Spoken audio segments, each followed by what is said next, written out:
次ニュレンブルグの天空の戦いと言われるものなんですが、4月の14日にですね、そのニュレンブルグの街中の人たちがこれ目撃をしているんですよね。空にですね、さまざまな色の球体がですね飛び回り、お互いがこう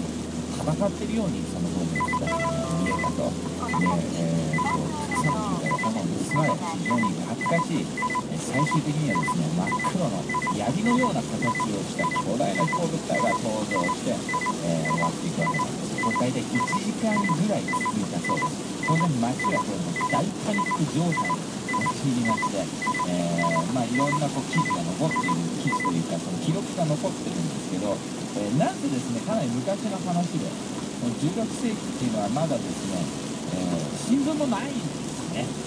だからそういう意味でその新聞みたいなその正式なこう記録が残ってるわけじゃなくて、いろいろなこう書物にこう残ってる話として、記されているんですが、特に有名なのがハンス・グレーザーという、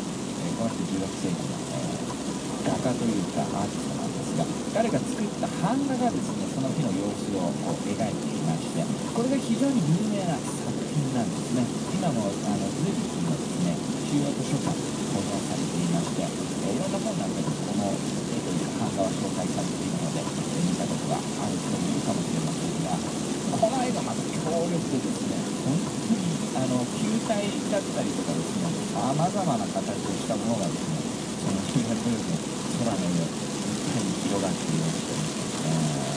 その最終的に出た同じような形をした光線というそういうものもこう描かれていると。でこのケースは本当に何があったのかっていうのは全然こう見当もつかないんですけど、ただいわゆる普通のこう彗星だとかですね、そういうものではなくて、この事件以外にこれに似たようなケースがあんまりいないんですね。そういう意味では非常に特殊なケースとして今も研究家が研究を続けている、16世紀に起こったニューロンブルグ天空の戦い、今日は紹介しました。